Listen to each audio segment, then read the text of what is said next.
అది చాప్టర్ 1. మిథిల విదేహ రాజ్యం, భారతదేశం, మిథిలలో బాల్యం. నేను మిథిల అనబడే ప్రాచీన విదేహ రాజ్యంలో పేద బ్రాహ్మణ కుటుంబంలో జన్మించాను. అనేక తరాలకు ముందే దురదృష్టం మమ్మల్ని వెన్నాడి మేము జనక మహారాజు కుటుంబంలో సేవకులుగా ఉన్నాము. నా తండ్రి మహారాజు హసవరోమ జనక. ఆ తర్వాత ప్రసిద్ధి పొందిన శీరధ్వజ జనకుల పరివారంలో సేవకునిగా ఉండేవారు. ఆయన ఆయన తండ్రి తాత దగ్గరకు వచ్చేసరికి తర్వాత మిస్ అయినట్లున్నా. ఆయన తండ్రి తాత కూడా వారి పరివారంలోనే అలాగే ఉండేవారు. అందువలన మా తండ్రి దగ్గరికి వచ్చేసరికి రాజప్రసాదంలో మా కుటుంబానికి ఒక గౌరవనీయమైన స్థానం ఉండి, మిగిలిన పరిచారకుల సహాయకుల నుండి గౌరవాదరాలు అధికంగా పొందేవాళ్ళం. నా తండ్రి మనస్సు, శరీరం పూర్తిగా మహారాజుకు, ఆయన కుటుంబానికి అంకితమై ఉండేవి. నా బాల్యం నుంచి జీవితంలో మా పాత్ర గురించి నాకున్న అవగాహన అది.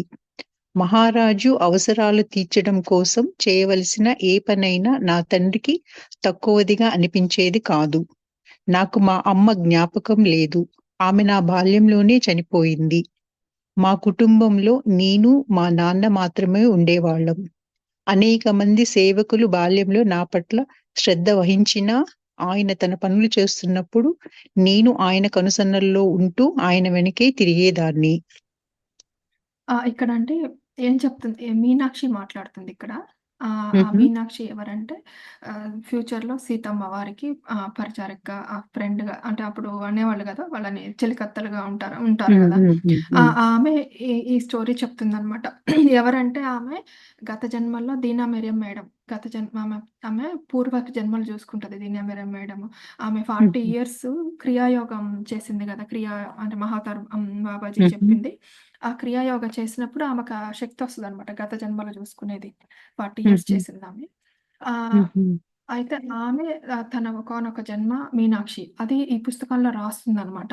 ఈ స్టోరీ ఆమెకెప్పుడు గుర్తొచ్చిందంటే, అయోధ్య ఎళ్లి చూస్తుంది. ఇప్పుడు బాలరాముడు బిల్ట్ కాకముందు అంటే 2020 19 ఆ టైంలో ఎప్పుడు వెళ్ళిందో తెలీదు. కానీ ఈ పుస్తకం మాత్రం 2020లో రాసారు. అయితే ఓకే. 2000 అంతకుముందు వెళ్ళినప్పుడు ఆమె అయోధ్యలోకెళ్తే అక్కడ ఏమి ఆమెకి ఫీలింగ్ రాదనమాట అయోధ్య గుడిలో. కానీ సరయూ నది దగ్గరికెళ్ళి మెడిటేషన్ చేసుకుంటదామె. సరయూ నది అది మీకు తెలుసు గదా! వాళ్ళు ఎండ్ అయ్యేటప్పుడు సరయూ నదిలో ఎండ్ అవుతారు కుటుంబమంతా.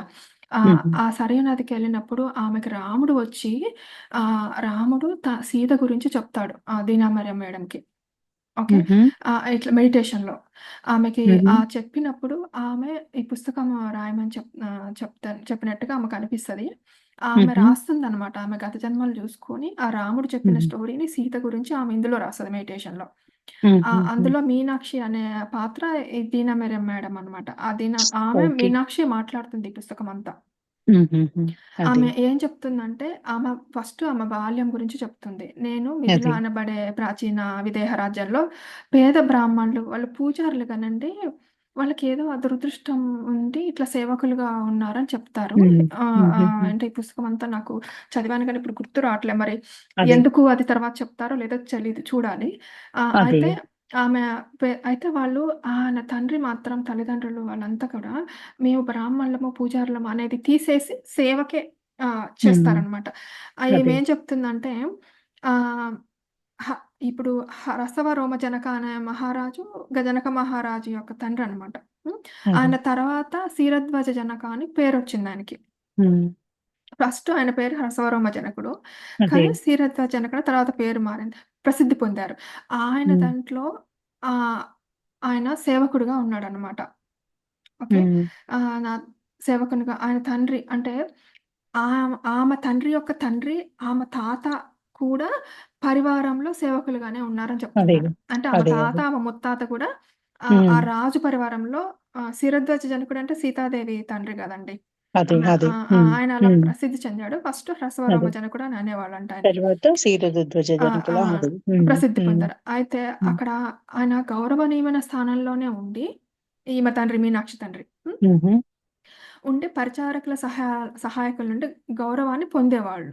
వీళ్ళంతా అదే. పొందేవాళ్ళనమాట. వాళ్ళంతా కూడా రెస్పెక్టబుల్‌గా ఉండేవాళ్ళు వాళ్ళు. అదే. హ్మ్. అయితే వేరే వాళ్ళు గూడా వాళ్ళకి రెస్పెక్ట్ ఇచ్చేవాళ్ళు. హుహు. హ్మ్. అయితే హ్మ్. సహాయం గూడా పొందేవాళ్ళు వీళ్ళు వేరే వాళ్ళ అదే. పరిచారకుల నుంచి. హ్మ్. అయితే ఆమేం హ్మ్. చెప్తుందంటే, ఆయన మనసా వాచా ఆ రాజకుటుంబానికే అంకితం అయిపోయేవాడు. అయ్యో! ఆమె హ్మ్. తండ్రి. హ్మ్. అయితే ఆహ్, అప్పుడు ఆమెకు బాల్యంలో అంతవరకే తెలుసనమాట. అదే చెప్తుంది. అదే. అంటే ఆమె ఆ హ్మ్. పాత్రలోకి దూరి చెప్తుంది. ఆ అదే. బాల్యంలో ఆమె మైండ్‌లో ఏం ఆలోచనలున్నాయో చెప్తుంది. హ్మ్. అదే. అయితే అదే. మహారాజు కోసం ఆళ్ళు ఏం జేయాల్సొచ్చినా గాని వాళ్ళకి తక్కువ అనిపిచ్చేది హ్మ్. కాదనమాట. అదే. ఆ అదే. హ్మ్. తండ్రికి. అయితే వాళ్ళ అదే. అమ్మ జ్ఞాపకం లేదంట ఆమెకి. ఎందుకంటే ఆమె బాల్యంలోనే చనిపోయిందంట వాళ్ళమ్మ. చనిపోయింది. హ్మ్. హ్మ్. హ్మ్. ఆమె కుటుంబంలో ఇంకా ఆమెకి అన్నదమ్ములు గాని, అక్క చెల్లెలు గాని ఎవరు లేరింక. వాళ్ళ నాన్న, హ్మ్. ఆమె అనమాట. అదే. అయితే ఈ అమ్మాయి తల్లి లేని పిల్ల కాబట్టి వేరే సేవకులు గూడా ఈ అమ్మాయిని బాగా చూసుకునేవాళ్ళంట. అదే. ఆ! అయితే ఆయన తన పనులు చేస్తే అయితే ఆయన మాత్రం వేరే వాళ్ళు ఆమెను చూసుకున్నా గాని శ్రద్ధ హ్మ్. వహించేవాళ్ళంట వేరే వాళ్ళు ఆమెని. కానీ ఈ అమ్మాయి మాత్రం ఎప్పుడు తండ్రిని చూస్తా ఆయన కనుసన్నల్లో ఆయన వెనకే ఉండాలని ఇష్టపడేదనమాట. హ్మ్. ఇప్పుడు పిల్లలు హ్మ్. అలానే ఉంటారు గదా! పేరెంట్స్‌కి అవును. వెనకే ఉంటారు. అవును. హ్మ్. హ్మ్. హ్మ్. అసలు అయితే ఇదే చెప్తుందనమాట ఆమె. ఆమె అదే. గురించి. అదే. నేను హ్మ్. బ్యాక్‌గ్రౌండ్ ఇస్తున్నాను. సో, బాగా అర్థమవుతుంది అందరికి అని. మీరు అదే. కంటిన్యూ చేయండి ఇంకా. హ్మ్. హ్మ్. ఇది నా చిన్నతనంలో అని అక్కడి నుంచి చదవనాండి? చదువునా? ఓకే అండి. ఆ! ఆ! నా చిన్నతనంలో రాజ్య పరిపాలన తండ్రి నుంచి కుమారునికి చేతులు మారింది. శీరధ్వజ జనకరాజు అయ్యాడు. ఆయనకు ప్రజలకు సాధారణంగా మహారాజు పట్ల ఉండే అంకితత్వం విషయాలు మించి అందరి మన్ననలు పొందేవాడు. మా తండ్రికి ఈ కొత్త రాజు పట్ల గొప్ప గౌరవం ఉందని వేరే చెప్పనవసరం లేదు. రాజప్రసాదంలో పరివారానికి మాలాంటి వారికి ఆయన జనక మహారాజు తండ్రి కంటే ఎక్కువ. ఆయన మూవ్ అవ్వటం లేదు.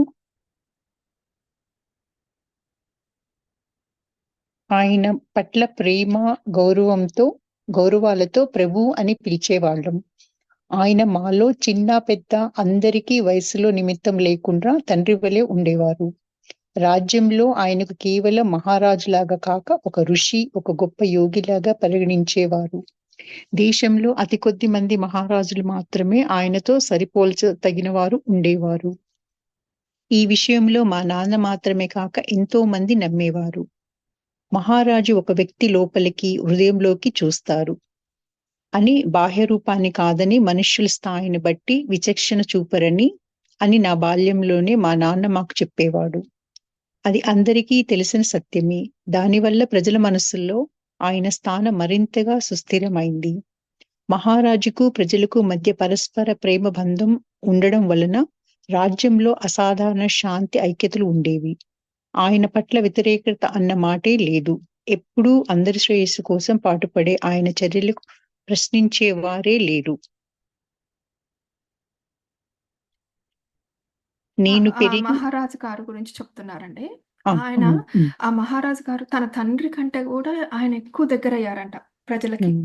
ఎందుకంటే జనక ఈయన మహారాజు. హ్మ్. ఎందుకంటే ఈయన ఒక హ్మ్. యోగిలాగా, ఋషిలాగా ఉండేవాళ్ళనమాట.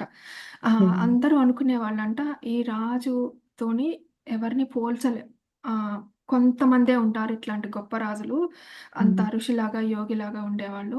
ఆయనెప్పుడూ మనిషి యొక్క బాహ్య రూపం కాకుండా మనిషి యొక్క హృదయంలోకి చూస్తారు. ఆహ్, హ్మ్. అని అనుకునేవాళ్ళంట వాళ్ళంట.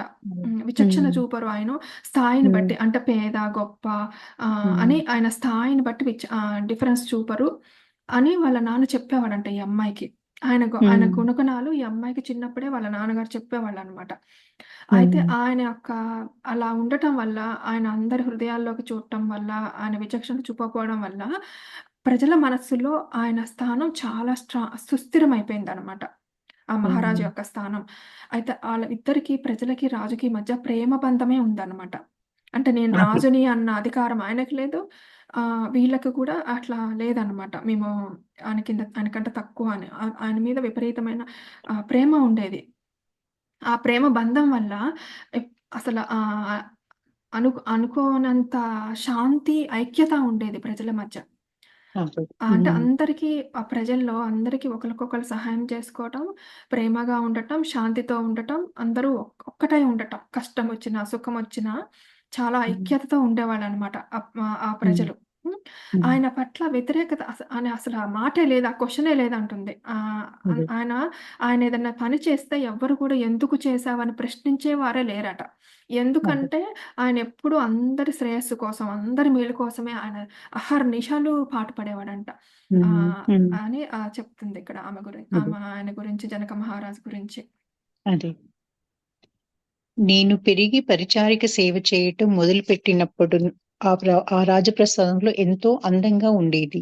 కానీ గొప్పతనాన్ని, సంపదను సూచించే చిహ్నాలు ఎక్కువగా ఉండేవి కావు. నిరాడంబరత్వం, సౌందర్యం కలగలిసి ఉండేవి. చేతి వృత్తుల వారి కళాకృతులతో చక్కగా చేయబడిన బట్టలతో రాజప్రసాదం అలంకరించబడి ఉండేది. మహారాణి సునైన గాఢ సౌందర్యాభిలాష కలిగి రాజప్రసాదంతో పాటు మొత్తం మిల్లెల్లో ఉన్నత వాతావరణాన్ని సృష్టించడంతో తోడ్పడేది. మహారాజు దంపతులకు పిల్లలు లేరు. దానికి కారణం జనక మహారాజు యొక్క తాపసిక ప్రకృతి. ఆయన తన సమయంలో చాలా భాగం ఋషి మునులను సందర్శించటంలోనూ, వారికి తమ రాజప్రసాదంలో ఆతిథ్యం ఇవ్వడంలోనూ లేదా ధ్యాన సాధనలోనూ గడిపేవారు. సుదూర తీరాల నుండి ఆయనను సందర్శించడానికి ఎంతో మంది వచ్చేవారు. వారి సందర్శనలు స్వయంగా ఋషి అయిన మహారాజుతో పాటు రాజ్యంలో అందరికీ ఆనందోల్లాసాలు కలిగించేవి. ఇక్కడ ఏం చెప్తుందంటే అండి, అది రాజ్‌మహల్ చాలా అందంగా ఉండేదంట. కానీ అది గొప్ప చూపించుకోవడానికి విలువైన వస్తువులు ఏమి పెట్టేవాళ్ళు గాదు. ఎట్లా అంటే చేతి కళాకృతులతో, మంచిగా నేసిన బట్టలతో అట్లా అలంకరించేవాళ్ళంట. హ్మ్. అందంగా ఉండేది కానీ, అది అంటే విలువైన వస్తువులు కాదు. అందమైన వస్తువులు. అంటే మనస్ఫూర్తిగా చేస్తారు గదా! కొన్ని వృత్తులు హ్మ్. వాళ్ళు. అట్లా చేయబడినయి ఆమె మహారాణి సునయన బాగా అలంకరించేదంట. ఆమెకి సౌందర్యాభిలాష ఎక్కువుందంట. ఆమె ఎప్పుడైనా హ్మ్. ఆమె ఓన్లీ ఆమె ప్యాలెస్‌నే గాదు, మొత్తం వాతావరణం అంతా ఆమె అందంగా పెట్టేదంట. అంటే పూల మొక్కలేయటం గానీ, ఇట్లా కళాకృతులు పెట్టుకోవడం కానీ, అలా ఆమె భర్తకు తగిన భార్యగా ఉండేదనమాట. మహారాణి సునయన. వాళ్ళకి పిల్లలు లేరు. ఎందుకంటే ఎప్పుడు ఆయన ఆహ్, తన పర్సనల్ లైఫ్‌కి స్పెండ్ చేయడం కంటే గూడా ఋషులతో, మునులతో వాళ్ళని దర్శించటంతో, ఎప్పుడు తపస్సు చేస్తా ఉండేవాడన. ఆయనెప్పుడు ఎవరికి ఆతిథ్యం ఇద్దామా? ఎవరికి సహాయం చేద్దామా? ఇలానే ఆలోచించేవాడనమాట. ఆయన మంచితనము వేరే వాళ్ళు గూడా సుదూర తీరాల నుండి గూడా ఆయన్ని చూడటానికొచ్చేవాళ్ళంట. ఆయన హ్మ్. అందరికి వాళ్ళు రావడం అంటే గొప్ప గొప్ప వాళ్ళు మంచి హై వైబ్రేషన్‌లో ఉన్న వాళ్ళొస్తారు గదండీ! వాళ్ళు మంచి అవును. ఆలోచనలు. వాళ్ళంతా హ్మ్. వస్తుంటే వీళ్ళకి గూడా ఆనందమేసేదట. ఆహ్, హ్మ్. అయితే మహారాజు గురించి ఇవాళ ఒక మెసేజ్ చదివాను. ఒక్క 2 మాటలు యాడ్ చేస్తా అండి ఇక్కడ నేను. హుహు. హుహు. 40 మెసేజెస్ 40 మాస్టర్స్ అనే బుక్ ఉందనమాట. ఆ హుహు. బుక్‌లో మహారాజు గురించి చెప్తాడు. ఆయన జనక మహారాజు గూడా ఒకళ్ళకి మెడిటేషన్‌లో వస్తుంది. 40 మాస్టర్స్ వచ్చి వాళ్ళకి మాట్లాడతారు ఆ బుక్‌లో. ఆ! హుహు. అది మెసేజెస్ ఫ్రమ్ 40 మాస్టర్స్ ఇంగ్లీష్‌లో ఉంది. హుహు. తెలుగులోనేమో మహాజ్ఞానం అనే పుస్తకం అనమాట. హుహు. ఆహ్, అయితే ఆ జనక మహారాజు మాట్లాడుతున్నాడు ఆ బుక్‌లో. ఏం మాట్లాడుతున్నాడంటే, "అయ్యా! నా గురించి ముందుగా మీకు చెప్పాలంటే నేను రాజరికపు కుటుంబంలో పుట్టానని చెప్పవలసి ఉంది. మా పూర్వీకులందరూ వివిధ దేశాలకు రాజులు. మా వంశవృక్షంలో జగమెరిగిన వాస్తవం ఒకటి ఉంది. ప్రతి తరంలోనూ ఒక్కడే కొడుకు పుడుతూ వచ్చాడంట. వాళ్ళ జనరేషన్‌లో వాళ్ళ తాతలకి, వాళ్ళ తండ్రులకి, మహారాజు గారికి ఒక్కడే కొడుకంట ఇప్పుడు. హుహు. అయితే సీత దొరికాక మా మహావృక్షం అంతటితో అంతమైపోయింది. సీత వీళ్ళకి కూతురు కదా! ఇంక ఆ! ఇంతటితో ఆ వంశం అంతమైపోయిందంట. ఇది మా కుటుంబ చరిత్ర. అయితే ఇంకా చెప్తున్నారు. రాజులందరం జనకులనే పిలవబడేవాళ్ళం. మా జనకులందరికీ మా తండ్రులే సాధారణ విద్య, యుద్ధ విద్యలతో పాటు ధ్యానం కూడా నేర్పేవాళ్ళంట. అంటే ఈ జనక మహారాజు యొక్క వంశంలో అందరూ వాళ్ళ ప్రీవియస్ వంశం ఉంటారు కదా! తాతలు, ముత్తాతలు వాళ్ళంతా గూడా వాళ్ళ పిల్లలకి సాధారణ విద్య నేర్పేవాళ్ళంట. దాంతో పాటు యుద్ధ విద్య నేర్పేవాళ్ళంట. యుద్ధ విద్యతో పాటు ధ్యానం కూడా నేర్పేవాళ్ళంట. మెడిటేషన్ చేయడం గూడా నేర్పేవాళ్ళంట. ఆ రోజుల్లో అందరూ ధ్యానులే అంట. ఆయన తాతలు, తండ్రులు అందరూ ధ్యానులే అంట. హ్మ్. పాలకులు గూడా అంట. ధ్యానం హ్మ్. చేస్తారంట, పాలకులు కూడా చేస్తారు. అయి ఉండటం మాకెంతో అవసరం. ఎందుకంటే పాలకులకి ధ్యానం చేస్తే మంచిగా పాలిస్తారనమాట. అది హ్మ్. హ్మ్. అవసరమని వాళ్ళు గుర్తించారు. హ్మ్. ఇప్పుడు మోడీ గారు ధ్యానం చేస్తారు గదండీ! ఆయన ఎంత బాగా చేస్తున్నారు. మనం చూస్తున్నాం హ్మ్. గదా! ఎగ్జాంపుల్ అలా హ్మ్. అన్నమాట. హ్మ్. దానివల్ల మాకు మనోనిబ్బరం ఎందుకంటే వాళ్ళకి మనోనిబ్బరం ఏర్పడుతదట ధ్యానం జేయడం వల్ల. ఆహ్, హుహు. ఎదురయ్యే ప్రతి సమస్యను భౌతికంగా అర్థం చేసుకునేవాళ్ళు. వాళ్ళు ఫిజికల్‌గా అర్థం చేసుకునేవాళ్ళు. ఓకే. ఈ సమస్యొచ్చింది, ఎందుకొచ్చింది అనేది అర్థం చేసుకునేవాళ్ళు వాళ్ళు. ఇప్పుడు అందుకే హ్మ్. కదా! మహారాజు గారు అప్పుడు కరువొస్తే కరువెందుకొచ్చిందో అర్థమైంది ఆయనకి. ఎందుకు ప్రకృతిలో సమతుల్యం లోపించింది. దానికి ఒక పెద్ద శక్తి గావాలి. అమ్మవారి శక్తి గావాలని ఆమె కోసమే తాపత్రయపడతాడు గదా! ఆయన. అంటే ఆయన హ్మ్. అర్థం చేసుకున్నాడు ఆ సమస్యని. హ్మ్. అలాగే దాని వెనకున్న ఆధ్యాత్మిక విషయాన్ని కూడా అర్థం చేసుకునేవాళ్ళు. సో, అందుకే గదా! అది సమస్య. అదెందుకొచ్చిందో అనేది ఆధ్యాత్మికంగా ఆ బ్యాలెన్స్ తప్పింది ప్రకృతిలో అనేది అది ఆధ్యాత్మికంగా అర్థం చేసుకోవడం. ఆయన హ్మ్. అట్లా ఆయన మెడిటేషన్ జేయడం వల్ల అవన్నీ అర్థం చేసుకునేవాళ్ళంట. దీనిని మా మనస్సులో సమభావనతో ఉండేవాళ్ళం.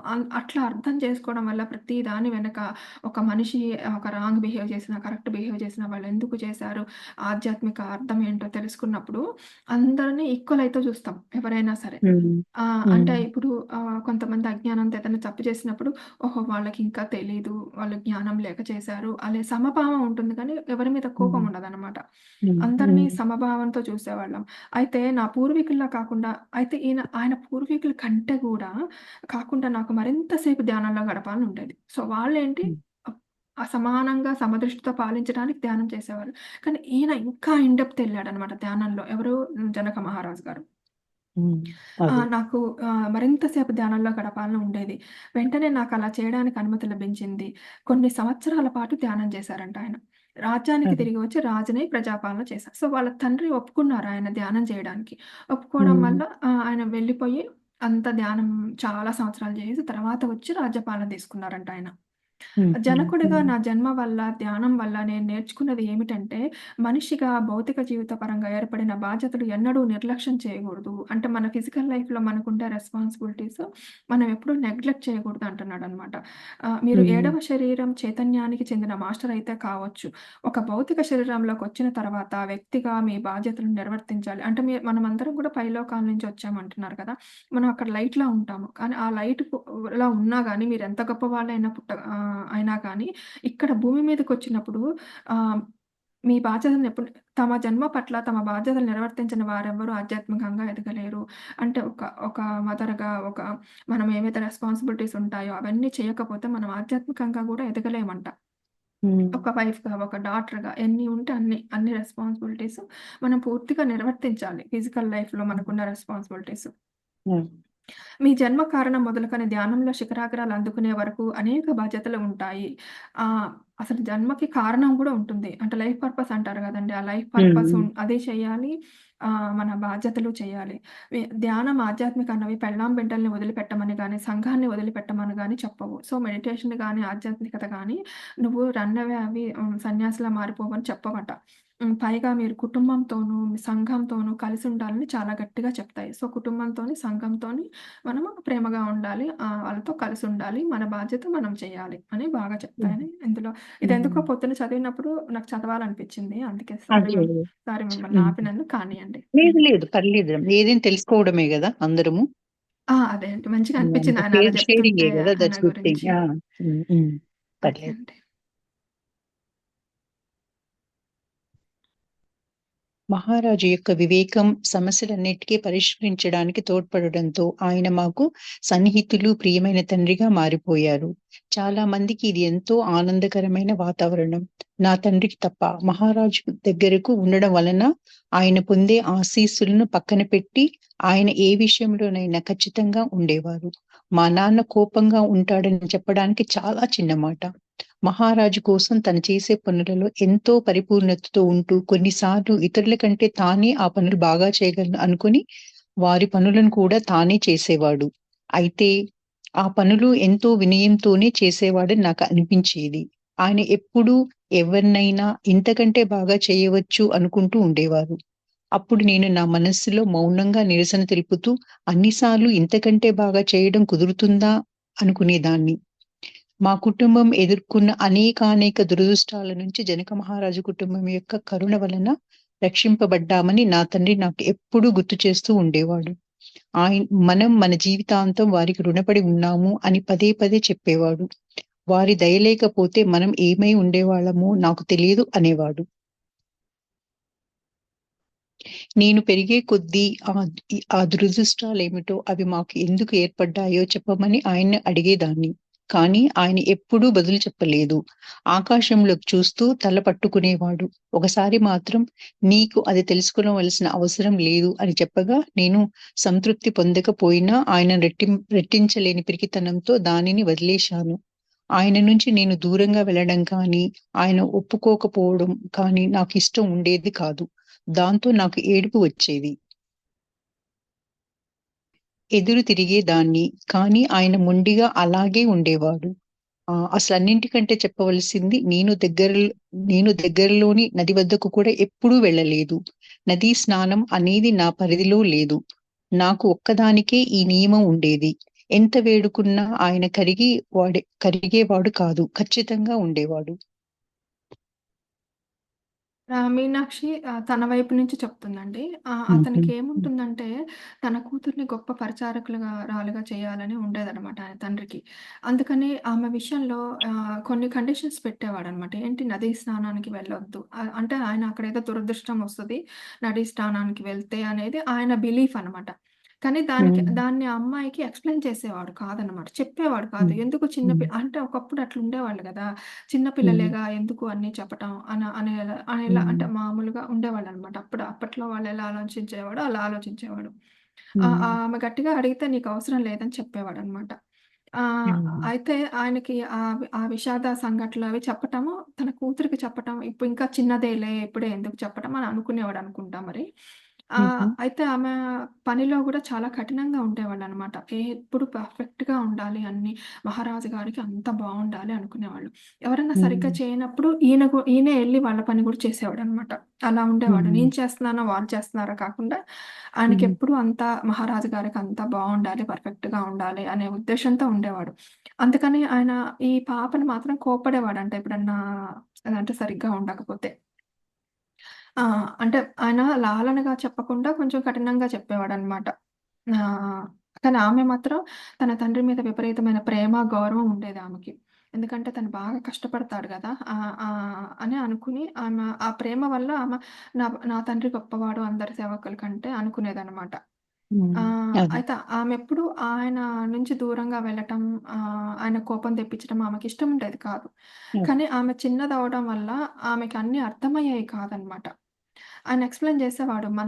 జనక మహారాజు దయ వల్లే మనం ఇలా ఉన్నాం. లేకపోతే మనం ఎలా ఎక్కడ ఉండేవాళ్ళమో వాళ్ళ వాళ్ళకి రుణపడి ఉన్నామని చెప్పేవాడు. కానీ ఎందుకో ఏ ఆహ్, అది ఏం జరిగింది గతంలో అనేది మాత్రం ఈ అమ్మాయికి చెప్పేవాడు కాదు. సో, ఆ అమ్మాయి సరిగ్గా అర్థం చేసుకోలేకపోయిందనమాట. ఆ రీజన్ అతను చెప్పకపోవడం వల్ల అన్నీ వద్దు, వద్దు అనేవాడు కానీ ఇలా చెయ్యి, అలా చెయ్యి అనేవాడు కానీ దాని వెనక ఉన్న కారణం ఎప్పుడూ ఈమెకు చెప్పలేదనమాట ఆయన. హ్మ్. తండ్రి. ఆ తండ్రికి హ్మ్. కూడా ఆ కూతురంటే వల్లమాలిన ప్రేమ. కూతురికి కూడా తండ్రి అంటే వల్లమాలిన ప్రేమ. కానీ అక్కడ ఒకళ్ళ కొంచెం ఆయనేమో చిన్న పిల్ల అనుకునేవాడు ఆమెని. ఆమేమో చెప్పితే బావుంటుంది గదా! నాకేమి తెలీదు గదా! మా నాన్న ఎందుకిలా ఆలోచిస్తున్నాడు అనుకునేదనమాట ఆ అమ్మాయి. హ్మ్. హ్మ్. 8, 9 సంవత్సరాలు వచ్చే వరకు పగలు నేను చేయవలసిన పనులు నేర్చుకొని, చేసిన తర్వాత మా తండ్రి రాజప్రసాదపు పనులు సక్రమంగా జరగడాన్ని పర్యవేక్షిస్తుంటే, ఆయన వెనకే తిరిగేదాన్ని. సాయంత్రం తన పని నుంచి వచ్చే ముందు మా నాన్న జనక మహారాజు ఆశీస్సులు తీసుకునేవాడు. కొన్నిసార్లు నా తండ్రి ఆ గొప్ప యోగి పాదాల దగ్గర తన తలను ఆనించడాన్ని తలుపు వెనుక నిలబడి తొంగి చూసేదాన్ని. వాళ్ళిద్దరినీ తేరపార చూసినప్పుడు పొడవాటి ఆకారంతో, నల్లటి ఒత్తైన జుట్టు వెనుకకు లాగబడి, పెరిగిన గడ్డంతో జనక మహారాజు కనిపించేవారు. ఆయన ఎక్కువగా ఆహారం తీసుకోకపోవడం వల్ల శరీరం పల్చగా ఉండి, ముఖ కవళికలు చక్కగా చెక్కబడినట్లు, కొనతేరిన ముక్కు, గెడ్డంతో మూసివేయబడిన పెదాలు కలిగి ఉండేవారు. ఆయన ముఖం ప్రశాంతంగా, దయతో నిండి ఉండేది. మా నాన్న మా నాన్న దానికి పూర్తి భిన్నంగా కనపడేవారు. ఆయన కూడా పొడవుగానే ఉన్నప్పటికీ భుజాలు వంగి ఉండేవి. ఆయన జనక మహారాజు కంటే ఇంకా తక్కువ తినడం వల్ల మరీ బక్కగా ఉండేవారు. ఆయన ముఖంలో మహారాజు దగ్గర ఉన్నప్పుడు తప్ప ఒక మొండి చూపు ఉండేది. రాత్రిపూట మా నాన్నతో నేను వెళ్ళే సందర్భం వచ్చినప్పుడు దుష్యంత విశ్రాంతి తీసుకో, నీకు ప్రశాంతమైన నిద్ర వచ్చుగాక అని మహారాజు అనేవారు. ఇక్కడ ఏం చెప్తున్నారంటే అండి, ఆయన తండ్రి పడుకునే ముందు మహారాజు దగ్గరికెళ్ళి ఆయన ఆశీస్సులు తీసుకొనొచ్చేవాళ్ళంట. ఆమె తండ్రి పేరు మీనాక్షి, తండ్రి పేరు దుష్యంతుడు అని ఇక్కడ హ్మ్. అర్థమవుతుంది. దుష్యంత. హ్మ్. దుష్యంతుడు. ఆయన మహారాజు గారి గురించి చెప్తున్నారు. ఆయన తక్కువ ఆహారం తీసుకోవడం వల్ల సన్నగా ఉండేవాళ్ళు. ఆయన గడ్డము ఇట్లా ఉండేవాళ్ళు. ముక్కు కందేరి ఉండేదని చెప్తున్నారు. అయితే ఆయన ఎప్పుడు పొడవుగా ఉన్నా ఆయనెప్పుడు వంగి వంగి నడుస్తారు గదా! అందుకని వంగి ఉండేవంట భుజాలాయనకి. హ్మ్. అయితే ఆమె పగలు తను చేసే పనులు చేసేది. రాత్రిపూట మాత్రం తను ఆశీస్సులు తీసుకుంటే తను గూడా వెళ్ళేదని చెప్తున్నారు. అదే. హ్మ్. ఎంత రాత్రైనా మహారాజు నిద్రపోతున్నా తనను అనుమతిస్తారని తెలుసు కనుక నా తండ్రి ప్రతిరోజు ఈ పనిని విధిగా చేసేవాడు. ఈ ఆశీర్వచనం లేకుండా నా తండ్రి నిద్రపోగలిగేవాడు కాదు. నేను ఒకసారి రోజు ఎందుకిలా చేస్తారని అడిగితే మా నాన్న, నేను నిద్రలో చనిపోతే కూడా జనక మహారాజు ఆశీస్సులు పొందాను అన్న తృప్తి ఉండాలి అనేవాడు. ఆ సమాధానం నాకు సంతోషాన్ని ఇవ్వలేదు. మా నాన్న రాత్రికి రాత్రే చనిపోతే నేనేమవుతాను? కొన్నిసార్లు జనక మహారాజు వారాల తరబడి రాజప్రసాదాన్ని వదిలి ఆశ్రమాల్ని సందర్శించటానికో, ఏకాంత ధ్యాన సాధన కోసమో వెళ్ళేవారు. అటువంటి సందర్భాలలో మా నాన్న ఎంతో ఆతృతతో కొన్నిసార్లు రాత్రంతా కూర్చొని ఆయన రావటం మీదే తన జీవించటం ఆధారపడి ఉన్నట్లు ఎదురు చూస్తూ ఉండేవాడు. మా నాన్న నా పట్ల శ్రద్ధ తీసుకోకపోవడాన్ని నేను అపార్థం చేసుకున్నాను. దాంతో నాలో ప్రేమరాహిత్య బీజాలు మొలకెత్తాయి. నేను పెరిగే కొద్దీ ఆయన సమక్షంలో ఉండే పిరికితనం ఆగ్రహంగా మారింది. బహుశా ఆయనలో మాతృత్వ లక్షణాలు లేకపోవడం వల్ల చేస్తారా కొంచెం? లక్షణాలు లేకపోవడం వల్ల ఆ విధంగా జరిగి ఉండొచ్చు. లేదా ఆయన పనిలో అంతగా లీనమై ఉండడం వలన కావచ్చు. ఏది ఏమైనా ఒక బిడ్డ ఎదుగుదలలో వచ్చే ఉద్వేగపు హెచ్చుతగ్గుల గురించి ఆయన ఏమీ పట్టించుకున్నట్లు ఉండేవాడు కాదు. నా భావాలు పంచుకునే వారెవరూ లేక వాటిని నాలోనే దాచుకునేదాన్ని.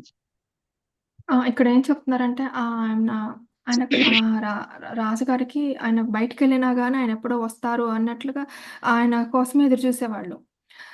కానీ ఈమ్ ఈమె ఈమె విషయంలో మాత్రము ఆయన అంత శ్రద్ధ తీసుకోలేదు. ఎందుకంటే పిల్లలతో గూడా మనం రోజు మాట్లాడాలి గదా! కొద్దిసేపు. మనం ఏ పనులు చేసినా గానీ ఆహ్, అలా ఆమెకు సరైన టైం ఇవ్వకపోవడం వల్ల ఆమెకి మా నాన్నకి నా మీద ప్రేమ లేదనే ఆహ్, ఆ సీడ్ ఆమె మనసులో ఆహ్, ఎ మొదలైందనమాట. ఆహ్, ఆయనెప్పుడు పని, పని అనేవాడు. లేకపోతే రాజుగారు, రాజుగారు అనేవాళ్ళనమాట. అంటే తన మీద తనకు ప్రేమ ఉన్నా అది మనసులోనే పెట్టుకునేవాళ్ళు. కానీ పైకి ఎక్కువ టైమ్ స్పెండ్ చేసేవాళ్ళు గాదనమాట వాళ్ళ నాన్న ఆమెతోటి. అయితే అలా పెరగటం వల్ల ఆహ్ ఆయన ముందేమో ఏమీ మాట్లాడలేకపోయేదామె. ఎందుకంటే ఆయన బాధపడతాడనో, లేకపోతే అరుస్తారనో, కోపం వల్లనో ఉండేది. కానీ కానీ లోపల ఆమె సప్రెస్ చేసుకునేది. ఆ పిరికితనాన్ని. చిన్నప్పుడు పిల్లలు ఏమి అనరు గదా! తల్లిదండ్రులు ఏం చేసినా, లోపల ఏమనిపించినా. పైకి అనరు. కానీ వాళ్ళు టీనేజొచ్చాక అది యాంగర్‌గా మారిపోతది వాళ్ళల్లో. వాళ్ళకి మనం సరైన సమయం ఇయ్యపోయినా, వాళ్ళ మనసులో ఎట్లాంటి ఆలోచనలున్నాయో మనం గ్రహించకపోయినా, అదే విధంగా ఈ అమ్మాయికి కూడా అయిందనమాట. మీనాక్షికి కూడా.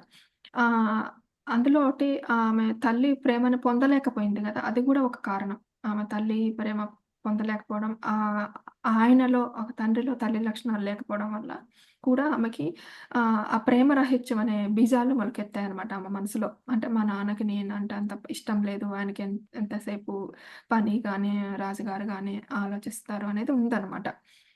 అయితే ఆమె పిల్లలు పెరుగుతున్నప్పుడు గూడా వాళ్ళల్లో ఆహ్, ఆహ్, కొంచెం ఎమోషనల్‌గా ఉద్వేగాలొస్తాయి. అవి కూడా పట్టించుకునేవాళ్ళు కాదనమాట. వాళ్ళ అమ్మ లేకపోవడం వల్ల, ఈయన ఎక్కువ టైం పనిలో ఉండటం వల్ల ఆమె ఎమోషన్స్‌ని అన్నిటిని కూడా తనలో తానే సప్రెస్ చేసుకునేదనమాట. దాచుకునేది. నా పన్ నా 12 నాకు, మా నాన్నకు మధ్య విభేదం బయటపడింది. సేవకులలో ఒకరు అదితి మా నాన్న నుంచి ఏదో తీసుకోవడానికి వచ్చింది. అదితి అనే మధ్య వయస్కురాలు. నా పట్ల కరుణతో ఉండేది. ఆమె పట్ల నాకు కొంత ఇష్టం ఉండేది. మిగిలిన పరిచారకుల కంటే ఎక్కువగా ఆమె నన్ను దాదాపు తల్లివలే చూసేది. నా ముఖంలో ఒంటరితనాన్ని గ్రహిస్తే హృదయానికి హత్తుకుని ఉల్లాసకరంగా మాట్లాడేది. ఈ వేళ ఆమె ఇక్కడకు వచ్చి మా గదిని చూసినప్పుడు ఆయనతో యథాలాపంగా ఏదో ఒకరోజు మీ మీనాక్షి ఒక మంచి భార్య అవుతుంది అంది. దానికి ఆయన వెంటనే చురుగ్గా మీనాక్షి ఎప్పటికీ పెళ్లి చేసుకోదన్నాడు. ఆయన స్వరంలోని తీవ్రతకు ఆమె బిత్తరపోయినా ఆయనను ప్రశ్నించడం ఇష్టం లేక మౌనంగా వెళ్ళిపోయింది. నాన్న మీరెందుకిలా అన్నారని అడిగాను నేను. అది నిజం కనుక అని స్థిరంగా నిశ్చయంగాను బదులిచ్చారాయన. నన్ను ఎవరూ పెళ్లి చేసుకోలేనంత వికారంగా ఉన్నానా అని బాధగా అడిగాను నేను. నేను వికారంగా ఉన్నానని ఎప్పుడూ అనుకోను. అలాగని అందంగా ఉన్నానని అనుకోను. వాస్తవానికి నా బాహ్య రూపం గురించి నేనెప్పుడూ ఎక్కువగా ఆలోచించలేదు. అయితే వయసు వచ్చి స్త్రీతత్వం సంతరించుకునే కొద్దీ మొట్టమొదటిసారిగా నా రూపం పట్ల నేను శ్రద్ధ పెట్టి, నేను ఆకర్షణీయంగానే లేనా అనుకున్నాను. నేను పొడవు, పొట్టి కాకుండా మధ్యస్థంగా, సన్నగా, కొంచెం నల్లగా ఉంటాను. కానీ మరీ అసాధారణంగా కాదు. నా వెంట్రుకలు పల్చబడి ఉండి జడ సన్నగా ఉంటుంది. అయితే దాన్ని ఎందుకు పట్టించుకోవాలి? నాకు ఉన్న ఒకే ఒక ఆకర్షణీయమైన విషయం నా కుడి బుగ్గ కింద ఉన్న పుట్టుమచ్చ. అయినా దాన్ని కూడా పట్టించుకోవాల్సిన విషయంగా నేను భావించలేదు. మన శ్రద్ధను అంతఃసౌందర్యం, శీలం పెంపొందించుకోవడం పట్ల కేంద్రీకరించా అని మాకు మిథిలలో బోధించారు. కనుక బాహ్య రూపం పెళ్లిపై ప్రభావం ఎలా అవుతుంది? ఇక్కడ ఆమె ఏం చెప్తుందంటే అండి తండ్రి తనని పెళ్లి చేసుకో పెళ్లి చేసుకోదు మీనాక్షి అని అదితికి చెప్పారంట. అప్పుడు ఆమె ఆలోచిస్తుంది. నేను అందంగా లేనా? ఎందుకు నన్నెవరు పెళ్లి చేసుకోరు? నేనెందుకు పెళ్లి చేసుకోకూడదని ఆలోచిస్తుందనమాట ఆ అమ్మాయి ఇక్కడ. అతనేమో పెళ్లి చేసుకుంటే ఆమెకేదో దురదృష్టం వస్తుంది. నదిని స్నానం చేస్తే ఏదో దురదృష్టం వస్తుందని అతని తండ్రి ఆలోచనలో ఉంది. అందుకని ఆ రెండిటిని అతను వద్దంటున్నాడు. కానీ దానివల్ల ఆ అమ్మాయికి కొంచెం కోపమొస్తుందనమాట తండ్రి మీద. తండ్రి ఇలా ఎందుకు హ్మ్. అంటున్నాడు అనేసి. హ్మ్. మా నాన్న మొహం కొంచెం మృదువుగా మారింది. మీనాక్షి, నీ రూపం బాగానే ఉంది. దానికి ఏ లోపమూ లేదు. నీకు పెళ్లి వదనటానికి కారణం పెళ్లి మనకు కలిసి రాదు. దానివల్ల నీ పైన కూడా గొప్ప దురదృష్టం వచ్చి పడుతుంది. నేను ఏడుస్తూ మీరు ఆ విధంగా ఎందుకన్నారు? నా జీవితమంతా మీరు దురదృష్టం గురించే మాట్లాడడమే వింటున్నాను. నాన్న ఏమిటి ఆ దురదృష్టం? మిగిలిన వారి వలె మనం ఎందుకు ఆనందంగా ఉండలేం? వాళ్ళకంటే మనం తక్కువ అదృష్టంతో ఎందుకున్నాం? ఎందుకు నాన్న? ఎందుకు? కళ్ళ నుండి నీరు ధారాళంగా కారుతుండగా అడిగాను. మా తండ్రి ముందు నేనెప్పుడూ ఆ విధంగా ఉద్వేగాన్ని ప్రదర్శించలేదు. కానీ జీవితంలో ఏర్పడబోయే ఏకైక ఆనంద మార్గాన్ని ఆయన మూసివేస్తున్నారు అన్న భావన నన్ను నిలవనీయకుండా మాట్లాడించింది. మా నాన్న ఏ సమాధానమూ చెప్పలేదు. తిన్నగా గాలిలోకి చూస్తూ నిలబడి చివరిగా బిడ్డా మనం మార్చలేని కొన్ని విషయాలు ఉంటాయి. గతంలో జరిగిన దాన్ని నువ్వు గాని, నేను గాని మార్చలేము. జనక మహారాజు కూడా దానిని మార్చలేరు. కానీ ఆయన నాకు సహనం, త్యాగం, ఓర్పులను బోధించారు. నేను కూడా నీకవి నేర్చుకోమని చెప్తున్నాను. జీవితం నీకిచ్చిన దాన్ని నువ్వు అంగీకరించడం నేర్చుకో. నువ్వు నీ విధులను పరిపూర్ణంగా, ఇష్టంతో నిర్వహిస్తే నా వల్లనే సంతృప్తి పొందుతావు అని చెప్పారు. ఆయన మాటలు నాకు ఇష్టం కలిగించలేదు. నా కన్నీళ్లు ఎక్కువయ్యాయి. ఆయన నన్ను తన చేతుల్లోకి తీసుకొని ఓదార్చడానికి బదులు నేను నీకు చెప్పిన దానిని ఒప్పుకొని ఈ జన్మకు పెళ్లి గురించి ఆలోచించవద్దు. ఇదంతా నీ మంచి కోసమే, నిన్ను గొప్ప దురదృష్టం నుండి రక్షించడానికే అన్నారు. ఆ మాటలతో ఆయన గది వదిలి వెళ్ళాడు. నేను నిస్పృహలో కూరుకుపోయాను. ఆ తర్వాత మా మధ్య దూరం పెరిగి చాలా అరుదుగా మాట్లాడుకునేవాళ్ళం. ఇక్కడ ఆ అమ్మాయి అడుగుతుందనమాట వాళ్ళ నాన్నని మీనాక్షి దుష్యంతుడిని. ఎందుకు నేను పెళ్లి చేసుకోకూడదు. నా చిన్నప్పటి నుంచి గూడా నదికి వెళ్ళొద్దు దురదృష్టం వస్తుంది. పెళ్లి చేసుకోవద్దు దురదృష్టం వస్తుంది. ఇది నీ దగ్గర నుంచి దురదృష్టం అనే మాట వింటున్నాను. మనం ఎందుకు వేరే వాళ్ళలాగా అదృష్టవంతులం గాము. మనకెందుకు ఈ దురదృష్టం వచ్చింది అని అడుగుతుంది ఆ అమ్మాయి. కానీ తనేమో చెప్పడం లేదనమాట. ఎందుకు అసలు ఏంటి కారణం అనేది ఆయన చెప్పడం లేదు. చెప్పకుండా ఆమెని అనునయించాలని "నువ్విలా ఉండు, అలా ఉండు. నేనెట్లా ఉంటున్నానో నువ్వలా ఉండు" అని ఎక్స్‌పెక్ట్ చేస్తుంటాడు కూతురు దగ్గర నుంచి. ఏమీ చెప్పకుండా తనకి. అదెవరు మార్చలేరు. జనక మహారాజు గూడా మార్చలేరు. నేనెట్లా ఇష్టంతో నిర్వహిస్తున్నానో, కంటెంట్‌మెంట్‌తో ఉన్నానో నువ్వు గూడా అలానే ఉండు అని చెప్తున్నారు. కానీ ఆమె చిన్నతనం వల్ల అతను కారణం చెప్పకుండా ఇలా ఉండు, అలా ఉండు అని చెప్పితే ఆమెకి అది మనసుకి నచ్చటం లేదది. ఆమె ఏడుస్తుంది. ఏమి చేయలేని స్థితి, బాధ అన్నీ ఆమె కన్నీళ్ళ రూపంలో బయటకొస్తున్నాయనమాట. ఆహ్, అయితే దానికి అతను చెప్పకపోవడం వల్ల ఆమె తండ్రితో సరిగ్గా ఉండలేకపోతుందనమాట. అందుకని వాళ్ళిద్దరి మధ్య చాలా దూరం పెరిగిపోయి వాళ్ళు అప్పుడప్పుడు మాట్లాడుకునేవాళ్ళింక. హ్మ్. నా తండ్రితో నాకున్న ఇబ్బందులు పక్కన పెడితే, నేను ఆయనలో ఒక గొప్ప పరిచారకుడిని, అందరి నుండి వాదులు పొందే వ్యక్తిని చూడగలిగాను. ఆయన ప్రవర్తనను అనుసరించే ప్రయత్నం చేస్తూ, అందరితో స్నేహంగాను, మర్యాదతోనూ మాట్లాడుతూ, వారి స్థాయిని బట్టి కాక, ఏ విభేదాలు లేకుండా, ఏమీ కోరుకోకుండా, నా సొంత అవసరాలు, కోరికలు, భావనలు పక్కన పెట్టి, ప్రసాద ప్రసాదపు మంచి కోసం పాటుపడేదాన్ని. అది కష్టమైనదైనా, విలువైన శిక్షణ. ఎప్పుడైనా నేను నా కోసం ఏదైనా కావాలనుకోవడాన్ని గానీ, అసంతృప్తిని గానీ, మా నాన్న చూస్తే ఆయన కంటి చూపుతో నా మనసు లేదా హృదయంలో మెదిలే దాన్ని చిదిమివేసేవారు. ఇక్కడ ఏం చెప్తుందంటే ఆమె తండ్రికి ఆమెకి మధ్యలో మిస్‌అండర్‌స్టాండింగ్స్ ఉంటాయి. అంటే ఎందుకు పెళ్లి వద్దంటున్నాడు? ఎందుకు నది స్నానం వద్దంటున్నాడు? అనే గ్యాప్ ఉంది. తనతో ఎక్కువ మాట్లాడేది కాదు. ఎందుకంటున్నాడో తనకి తెలియక. కానీ ఆయన ఒక మనిషిగా చాలా రెస్పెక్ట్ చేసేదామె. ఆయన కష్టపడతాడు, అందరూ గౌరవిస్తారు ఆయన్ని అనేది ఆమెకి రెస్పెక్ట్ ఉండేది. ఆమె కూడా ఆయన మార్గంలోనే వెళ్ళాలని ప్రయత్నించేది. అందరితో ఆయన ఎలా స్నేహంగా, మర్యాదగా ఉంటాడో ఆమె కూడా అలానే ఉండేది.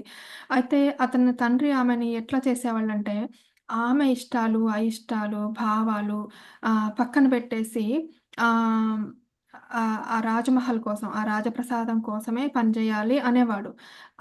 ఆ శిక్షణ ఆయనకు కొంచెం కష్టంగా ఉండేదనమాట.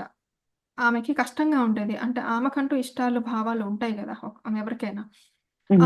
అయితే ఆహ్, అతనేం చేసేవాడంటే ఆయన ఆమెకెళ్ళి చూచినప్పుడు ఆయన కంటి చూపుతోనే ఆయన దాన్ని కంట్రోల్ జేసేవాడు. ఆమె యొక్క ఇష్టాలు, భావాలని, ఎమోషన్స్‌ని కంట్రోల్ జేసుకోవాలి. నువ్వు సంతృప్తిగా ఉండాలి అనేవాడనమాట. ఆమె ఏదన్నా తన కోసం కోరుకున్నప్పుడు, అలా ఉండొద్దు నువ్వు అందరి కోసం కోరుకోవాలి. ఎదుటి వాళ్ళ కోసమే పని చేయాలి. అట్లా అనేవాడనమాట ఆమె. హ్మ్. పరివారపు కృత్యాలలో కృతజ్ఞత అనేది మంచి లక్షణం. దీనిని జనక మహారాజు, ఆయన భార్య సునైన మాత చక్కగా నేర్పించారు. వారు తమ సేవకులకు, సహాయకులకు కృతజ్ఞత వ్యక్తీకరించడాన్ని ఎప్పుడూ మర్చిపోయేవారు కాదు. అంతేకాదు, మా జీవితాలు సుఖంగా ఉండడానికి చేయగలిగినంత చేసేవారు. రాజప్రసాదపు కృత్యాలలో ఎవరికి వారు తాము చేస్తున్నది మిగిలిన వాటి వలె ప్రాముఖ్యత కలిగి ఉన్నది అన్న అవగాహనతో, పరిపూర్ణతతో ఉండేవారు. ఏ పని కూడా తక్కువది కాదు, నీచమైనది కాదు. ఏ ఒక్కరు మిగిలిన వారికంటే ఎక్కువ కాదు, తక్కువ కాదు. అయితే నేనింకా చిన్నదాన్నే కావడం వలన ఈ విషయాన్ని పూర్తిగా అర్థం చేసుకోలేక, నా తండ్రి చాలా కాలం పాటు కష్టపడి పనిచేయడం వలన మిగిలిన వారికంటే మిన్న అని భావించేదాన్ని. ఈ విధమైన ఆలోచన నాలో మొదలవగానే మా నాన్న వెంటనే స్పందించేవాడు. ఒకరోజు ఆయన నాతో, "మీనాక్షి, జీవితం నీకిచ్చిన దానితో నువ్వు సంతృప్తిగా ఉండాలి. మనం ఎంతో అదృష్టవంతులం. కాబట్టే జనక మహారాజుకు సేవ చేయగలుగుతున్నాం. దీని పట్ల నాకు ఎంతో కృతజ్ఞత ఉంది. నీకు కూడా ఉండాలని ఆశిస్తున్నాను" అన్నాడు. నేను తల ఊపి, "నాకు తెలుసు నాన్న. మీరు నాకిది నేర్పించారు. నేను సేవలో ఆనందాన్ని వెతుక్కుంటాను. మీనాక్షి, నేను ఆనందం గురించి మాట్లాడటం లేదు. కేవలం సంతృప్తి గురించే. నేను నీ కోసం కోరుకున్న సంతృప్తి మాత్రమే." ఇక్కడ ఏం నేను మళ్ళీ చెప్తున్నారంటే తల్లి అండి హ్మ్. ఆమె ఆహ్, ఆ రాజమహల్‌లో అందరూ ఎలా ఉండేవాళ్ళో చెప్తున్నారు. అందరూ గూడా సేవ ఒకళ్ళనొకళ్ళు అర్థం చేసుకుంటూ, ఒకళ్ళకొకళ్ళు సేవ చేసుకుంటూ అందరూ సంతృప్తిగా ఉండేవాళ్ళనమాట రాజమహల్‌లో. అయితే ఈ అమ్మాయి మాత్రం తన తండ్రి ఎక్కువ టైము కష్టపడుతున్నాడు కాబట్టి తను ఎక్కువ అనుకునేది. వేరే వాళ్ళకంటే తన తండ్రి కొంచెం ఎక్కువ అనుకునేదనమాట. కానీ ఆ ఆలోచన రాగానే ఆమె అతని తండ్రి ఆమెని తుంచివేసేవాడు ఆ ఆలోచనని. ఆ! అయితే ఈమె కూడా అలానే ఉండాలి. అంటే ఆయనలాగానే గొప్పగా ఉండాలి. అందరి కోసం ఆలోచించాలి. తన ఆనందం కోసం కాకుండా అందరూ సంతోషంగా ఉంటే తను సంతోషంగా ఉండాలి. అలా ఉండాలని అనుకుంటున్నాడు. ఈ ఈ అమ్మాయేమో తను సేవ చేస్తూ ఆనందాన్ని వెతుక్కుంటుంది.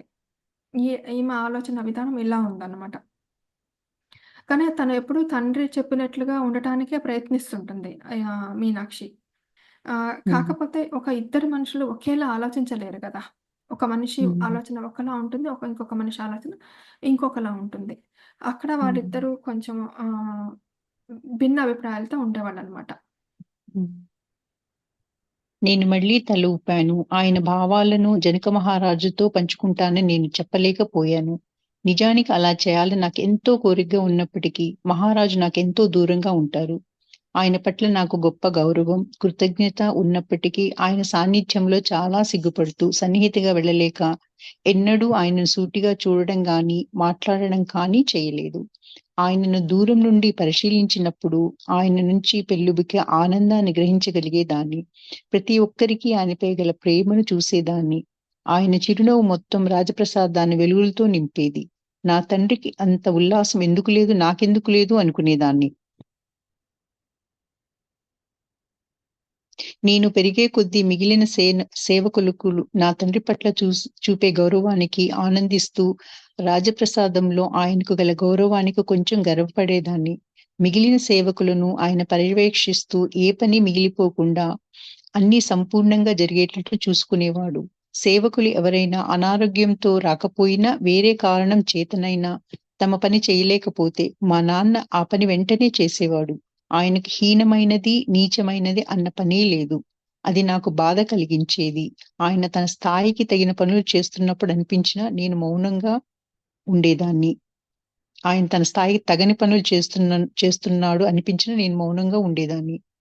ఒకసారి నా 15 సంవత్సరాల వయస్సులో ఆయన రాజప్రసాదం ముందు ఉన్న నేలను రుద్దుతున్నాడు. తన వయసుకు తన వయసును పక్కన బెట్టి మోకాళ్ళపై వంగి ఆయన ఆ పని చేస్తున్నాడు. ఆయన ఆరోగ్యం అంత మురుగైనది ఏమీ కాదు. ఆయన గట్టిగా శ్వాస తీసుకుంటూ రొప్పడం చూసి, మీరు మోకాళ్ళపై కూర్చొని ఏమి చేస్తున్నారు అంటూ గొణుగుతూ ఆయన పక్కన కూర్చొని ఇదేమీ బాగాలేదు అన్నాను. ఆయన నా వైపు కళ్ళార్పకుండానే చూశాడే తప్ప ఏమీ మాట్లాడలేదు. కొంచెం కంగారు స్వరంతో నేను మళ్ళీ ప్రశ్నించేసరికి ఆయన నన్ను బయటకి మన గదిలోకి వెళ్ళు అన్నాడు. నేను వెంటనే రాజప్రసాదం వెనుక ఉన్న మా గదిలోకి వెళ్ళాను. ఆయనకు కోపం తెప్పించానని తెలియటంతోనూ, దానికి ఆయన తీవ్రంగా బదులివ్వడంతోనూ నా గుండె దడదడా కొట్టుకుంది. ఆయనకు కోపం వచ్చింది అన్నది నేను గ్రహించగలిగాను. దారిలో నేను అదితిని కలుసుకున్నాను. ఆమె నన్ను పట్టుకొని నా మొహం చూసి ఏం జరిగింది అని అడిగింది. ముఖద్వారం వద్ద మోకాళ్ళపై కూర్చుని ఆయనకడుగుతున్నాడు. అది ఆయనకి ఇబ్బందిగా ఉండడం నేను చూశాను. కానీ ఆయన నా మాట వినిపించుకోలేదు. గొచ్చెం శుభ్రం చేయడానికి ఇంకెవరూ లేరా అని మొత్తుకున్నాను. ఇక్కడేమవుతుందంటే ఆయన రాజుకి చేసే పనుల్లో ఏది తక్కువైనా ఈయన చేసేవాళ్ళనమాట. అయితే ఈ అమ్మాయేమో తన తండ్రి ఆరోగ్యం గురించి ఆలోచించేది. ఆ వయసులో తన ఆరోగ్యం ఏమవుతుందో తనకున్నది తన తండ్రి ఒక్కడే గదా! ఇంకెవరు లేరు గదా! తండ్రికేమన్నా అవుతుందన్న ఆందోళనతో మీరెందుకు ఆ పని చేయడం వేరే వాళ్ళు చేస్తారు గదా! అనే ఉద్దేశంతో ఆ అమ్మాయి ఉండేదనమాట. అతనికి చెప్పడానికి వెళ్ళినప్పుడు అతను వినేవాడు కాదనమాట. ఇదేం బాలేదని చెప్పినా వినేవాడు కాదు. ఇంకెక్కువ ఇంకెక్కువ ఆమె చెప్పడానికి ట్రై చేసినప్పుడు బయటికెళ్ళు అనేవాడనమాట. అట్లా మన హ్మ్. గదిలోకెళ్ళు ఇక్కడ ఉండకు అనేవాడు. ఆహ్, అంటే ఆయనకి కూడా ప్రతిసారి ఎందుకు నేనిలా చేస్తున్నాను అని చెప్పినా ఆమె అర్థం చేసుకోదనేసి ఒకేసారి చెప్పేవాడు కాదనమాట. ఆహ్, కొ చెప్ కొన్ని కొన్ని సార్లు చెప్పేవాడు. మనం ఉన్నది సేవకులము. మనం రాజుగారి సేవకే ఉండాలి. ఏది ఏది కాకపోయినా మనం చూసుకోవాలి అని. కాపోతే అక్కడ మిదిలలో ఏంటంటే ఎవరైనా సరే ఇది చిన్న పని, ఇది పెద్ద పని అనుకునేవాళ్ళు గాదు. ఏ పనైనా చేసేవాళ్ళనమాట. నిజమైంది, ఇది గొప్పది అనుకునేవాళ్ళు కాదు. అందుకని అతను అలా అనుకోలేదనమాట. నోరెత్తడం కష్టమని. కాకపోతే తన తండ్రి ఆరోగ్యం గురించి తను ఆలోచించి ఇది మంచిది కాదు తన ఆరోగ్యానికి అనుకుందనమాట. తన తండ్రి మీద ఉన్న ప్రేమ వల్లనే అలా అనుకుంది. అయితే తను కఠినంగా సమాధానం చెప్పడం వల్ల ఈమెకు బాధ అనిపిచ్చేదనమాట ఇలా మాట్లాడుతుంటే. ఆమె అదితి వచ్చినప్పుడు చెప్తుంది ఇదే విషయం. అతనలా కష్టపడటం ఇంకెవరు లేరా గచ్చుని శుభ్రం చేయడానికి అని అడిగేదనమాట. అప్పుడు మీరు చదవండి. నేను చదువుతా. హ్మ్. ఆమె అనంగీకారంగా నెమ్మదిగా తలపట్టుకుంది. ఈ పని చేయవలసిన స్త్రీ ఈ ప్రొద్దున్నే వెళ్ళిపోయింది. మేమందరం త్వరలో రాబోతున్న మహారాజు గారి అతిథుల కోసం సన్నాహాలు చేస్తూ తీరిక లేకుండా ఉన్నాం. అయినా ఆయన ఇది చేసి ఉండకూడదు. మాలో ఎవరికైనా చెప్పి ఉండాల్సింది. దాని గురించి పట్టించుకోక మీనాక్షి, ఇప్పుడు మీ నాన్నని ఏమీ అడగకు. రాబోయే అతిథులకు రాజప్రసాదం ఎంతో అందంగా కనిపించాలని మీ నాన్న నిశ్చయతతో ఉన్నాడు అంది. ఆ తరువాత మా నాన్న మా గదికి తిరిగి వచ్చినప్పుడు ఆయన అస్థిరమైన చూపులు, భారమైన శ్వాస ద్వారా ఆయనకు సరిగా లేదని నేను గ్రహించాను. కానీ నేనేమీ మాట్లాడకుండా వేరే పనిలో ఉన్నట్లుగా నటించాను. ఆయన నన్ను పలకరించినప్పుడు ముక్తిసరిగా మాట్లాడాను. నీతో మాట్లాడేటప్పుడు నా వైపు చూడు మీనాక్షి, ఆయన కోపంగా అన్నాడు. నేను నీళ్లు నిండిన కళ్ళతో ఆయన వైపు తిరిగాను. నాకు నీలో ఏమి కనిపిస్తుంది? ఈ తిరస్కారం ఏమిటి?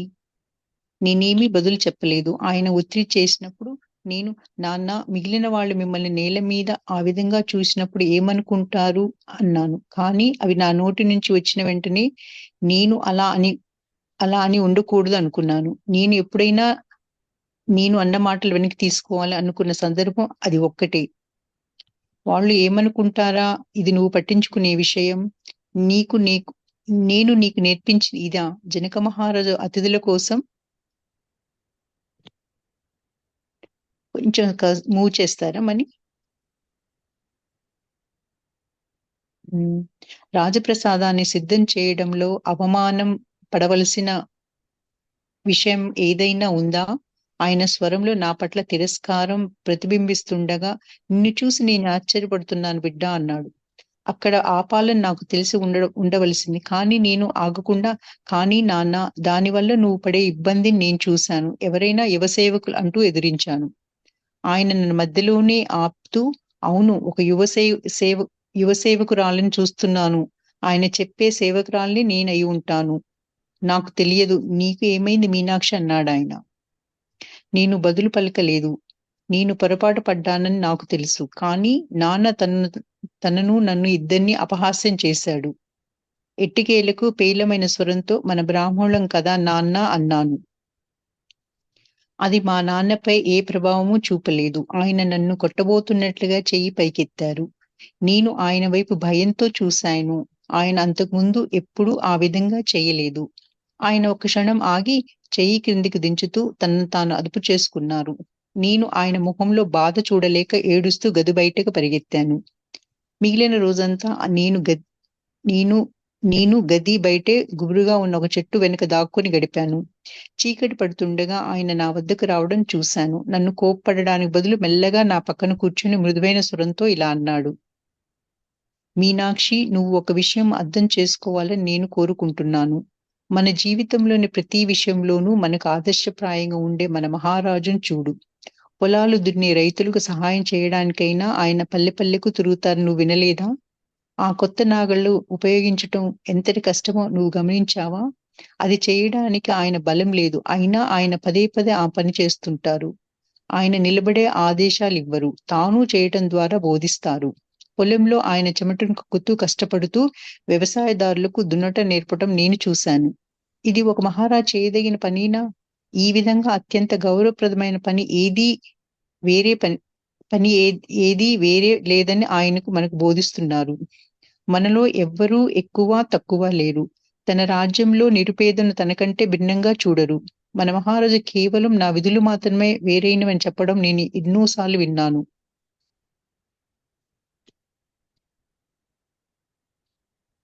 మన విధి మన విధి ఈ రాజప్రసాదానికి కావలసినవి చేసి ఆయన ఆయన శ్రమను, మిగిలిన వారి శ్రమను తగ్గించటం. దాని వలన ఆయన సులభంగా మనల్ని పరిపాలించి నిర్దేశిస్తాడు. ఈ విధంగా చేయటం నీకు చింతనంగా అనిపించవచ్చు. కానీ నేను ఆనందంగా ఆ పని చేస్తున్నాను. నువ్వు కూడా చెయ్యాలని ఆశిస్తాను. అదే సంతృప్త పదం. ఇక్కడ ఆ అమ్మాయేమో తను కష్టపడి పని చేస్తున్నాడు. దానివల్ల ఆరోగ్యం దెబ్బతింటుంది అనుకుంటుందండి. ఇతనేమో తన రాజు గూడా అంత వయసులో గూడా తను అందరికీ సహాయపడుతున్నారు. కష్టమైన నాగళ్ళను కూడా దున్నుతున్నారు. ఆయన ఏంటంటే మహారాజు గారు తను పనిని చేసి చూపిస్తారు. చెప్పరనమాట ఎవరికీ. ఆహ్, అట్లనే ఈయన కూడా ఎవరికీ ఏ పని చెప్పడాయన. ఆహ్, తన కూతురికి గూడా చెప్పడు తను. ఏదన్నా ఎవరన్నా పని చేయకపోతే తను చేస్తాడు. అది ఎక్కువ లేదు, తక్కువ లేదనమాట.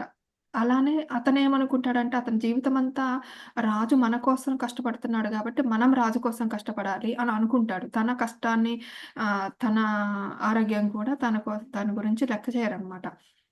అలా అనుకోని అలా చేస్తూ ఆయన అందులో సంతృప్తిగా ఉంటాడు. ఆహ్, ఆయన ఆనందంగా జేస్తాడనమాట. ఆ కష్టమైన పని గూడా. నువ్వు కూడా అలానే చెయ్యి మీనాక్షి. అందుకే నువ్వు చెప్పినా నేను వినలేదు అని మెల్లిగా చెప్తుంటాడు తనకి. ఒక్కొక్కసారి తను మెల్లిగా చెప్తాడు. ఒక్కొక్కసారి తన విషయంలో కఠినంగా ఉంటాడనమాట వాళ్ళ నాన్నగారు. నాన్న నువ్వు చెప్పేది నాకు అర్థమవుతుంది. నేను కూడా అలాగే ఉండడానికి ప్రయత్నిస్తాను. నేను ఒక ఆదర్శ సేవకురాలిని కానందుకు నన్ను మన్నించు. కానీ ప్రయత్నిస్తూనే ఉంటానని వాగ్దానం చేయిస్తున్నాను. నయమే ఆయన నా పట్ల కోపం లేదు. కానీ నేను ఆయనలాగా నేనెందుకు నిస్పృహ ఉంది. ఆయనలాగా లేనందుకు నిస్పృహ ఉంది. నేను నీ ధోరణి మార్చలేను. నీకు మంచి మార్గం మాత్రమే చూపగలను. నీ ఆలోచన విధానాన్ని నువ్వు మాత్రమే మార్చుకోగలవు. నువ్వు నీ క్షేమం కోసం ఆ విధంగా చేయాలని నేను ప్రార్థిస్తాను. ఆ రోజు మర్నాడు తరువాత నా హృదయం చాలా భారంగా గడిచింది. మహారాజు అతిథుల రాకతో ఉత్సవ వాతావరణం నెలకొన్నా నేను భారంగా అనుభవిస్తూనే ఉన్నాను. అయితే అతిథులు వెళ్ళిన తర్వాత అది మరింత పెరిగింది. మా నాన్న రాజప్రసాదం తుడిచి ఇతర కష్టమైన పనులు చేసే సేవకుడు తీవ్ర అనారోగ్యానికి గురై ఇక రాలేను అని చెప్పాడు. అని చెప్పి నేను ఆ పని చేస్తాను అంటానేమోనని ఆశగా నా వైపు చూశాడు. కానీ నేను ఏమీ మాట్లాడలేదు. ఈ అమ్మాయి మనసులో మాత్రం మనం బ్రాహ్మణులం కదా! మనం ఇంత చిన్న పనులు ఎందుకు చేయాలని ఉంటుందనమాట. అంటే జనక మహారాజు మీద ఎంత ప్రేమ తన తండ్రికుందో, తనకు ఉండదు. ఎందుకంటే తను ఆ జనక మహారాజుతో అసలు ఆమె ఎప్పుడు స్పెండ్ చేయలేదు గదా! తన తండ్రేమో తన మనసులో ఆశలు, ఆశయాలనన్నీ ఆ అమ్మాయి గూడా ఉండాలి అని అనుకుంటా ఉంటాడనమాట. అంటే తను తెలుసు ఏం జరిగిందో, జనక మహారాజు ఏం చేశాడో. కానీ ఆ అమ్మాయికి చెప్పడు గదా! ఆ అమ్మాయికి అదే ఆలోచన విధానం రాదనమాట. ఎంతసేపు తన తండ్రి సంతోషంగా ఉండాలి, కోపం రాకుండా ఉండడానికి చేస్తుంది గానీ, తన తండ్రి ఆశయాలు ఆ అమ్మాయికి ఇంకా అర్థం చేసుకునే వయసు గూడా లేదు. అమ్మాయికప్పుడు 15 ఏళ్ళే కదా! చిన్నదే అమ్మాయి. ఆహ్, అతని తండ్రి మాత్రం ఆమె ఎప్పుడు కష్టపడి పని చేయాలి, చిన్న పనైనా అనుకుంటాడు. కానీ ఆమెకలా ఉండదనమాట. అదే చెప్తున్నారు ఇందులో.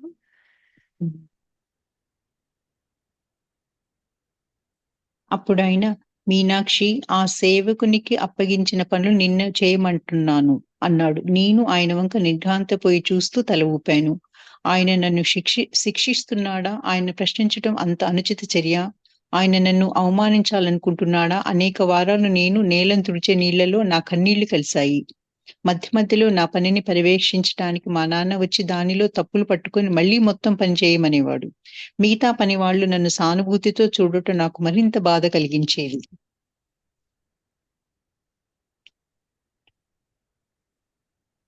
కొన్ని నెలల తర్వాత అదితి నన్ను రక్షించటానికి వచ్చింది. కానీ ఏం ప్రయోజనం? పనులకు మధ్య ఏ భేదమూ లేదు అని ఆమె తెలుసుకున్న తర్వాత ఆమెకు వేరే పనిని అప్పగిస్తా అని మా నాన్న చెప్పాడు. కానీ ఆమె దుర్బల శరీరంతో ఉంది. ఈ పని అనారోగ్యానికి దారి తీయవచ్చు ఆమె గట్టిగా అంది. ఆయన తన తల గట్టిగా పట్టుకొని, ఇది ఆమెను శిక్షించటం కాదు అదితి, ఆమె నేర్చుకోవడంలో తోడ్పడడం.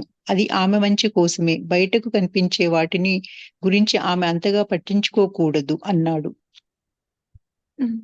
ఇక్కడ ఆపుదామండి ఇవాళ. సరే. ఇక్కడేమవుతుందంటే ఆయనేమో కఠినమైన పనులిస్తున్నాడు ఆమెకి. హ్మ్. ఎందుకు అంటే ఆమె ఆహ్, మనం చిన్న పనులు చేయకూడదు అనుకుంటుంది గాబట్టి అతను చిన్న పనే ఇస్తున్నాడు. హ్మ్. అయితే అది ఇస్తుంటే అది తన తండ్రి తనకు శిక్షణ ఇస్తున్నాడని అనుకోవడం లేదు. ఆయన శిక్షిస్తున్నాడు అనుకుంటుందనమాట ఆమె ఆలోచన అంతే. విధానంలో. అందుకని హ్మ్. బాగా దుఃఖపడుతుంది లోపలామె. నన్ను అవమానిస్తున్నాడు వేరే వాళ్ళ ముందు చిన్న పనులిచ్చి, శిక్షిస్తున్నాడు అని అందులో వేరే ఆయన చేస్తుంటే మళ్ళీ వచ్చి తప్పులు పట్టేసి నువ్వు మళ్ళీ హుహు. మొత్తం ఫస్ట్ నుంచి చేయమనేవాడనమాట. అదే. అది హుహు. ఆమెకింకా బాధ మీద బాధేసేదనమాట ఆ అమ్మాయికి. హ్మ్. అలా తన తండ్రి అలా చేయడం. కానీ ఆమె అర్థం చేసుకోలేకపోయింది. చిన్నతనం వల్ల తన తండ్రి తనకు శిక్షణ ఇస్తున్నాడని అనుకోకుండా శిక్షిస్తున్నాడు అనుకునేదనమాట. అదే. అదే. అది ఆ అమ్మాయి యొక్క అంతరంగం ఇది. హ్మ్. అదితి వచ్చి ఆ అమ్మాయికి సపోర్ట్‌గా మాట్లాడేది. ఎందుకు వేరే పని ఇవ్వచ్చు కదా! అంటే ఆమె తెలుసుకోవాలి ఏ పనైనా ఒకటే అని ఆమె తెలుసుకోవాలి. ఆమె శరీరము ఆ పనికి సహకరించకపోయినా అనారోగ్యం దారితీస్తదని ఆమె చెప్పినా గాని లేదు ఆమె తెలుసుకోవాలి అని ఆయన కొంచెం కఠినంగా ఉంటాడు. అమ్మాయి విషయంలో. అదే. హ్మ్. ఓకే అండి. అయ్యో! మరి హ్మ్. ఈ మళ్ళీ రేపు మళ్ళీ ఆ! చదువుకుందాం సరేనండి. మిగతాది. ఆ! హ్మ్. సరే. థాంక్స్ అండి చదివినందుకు. అయ్యో! మళ్ళీ ఎట్లా చదివానేమో గాని లేదు లేదు. చాలా అలవాటు తప్పి చదివారు. చాలా చదివారండి. అలవాటు తప్పిపోయింది. హ్మ్. సరే మరి. సరే. ఆ! మళ్ళీ ఓకే రేపు అండి. కలుద్దాం. ఓకే అండి. బాయ్. బాయ్. నెక్స్ట్ వస్తది. రేపా? రేపండి. వీకెండ్స్ ఉండదు. వీక్ డేస్ ఉంటుంది. ఓహ్! ఓకే. రేపు సాటర్‌డే కాదు. ఎల్లుండి. రేపు రేపు ఫ్రైడే. మండే టు ఫ్రైడే అన్నట్లున్నారు కదా! మరి మీరు? అవునండి. హ్మ్.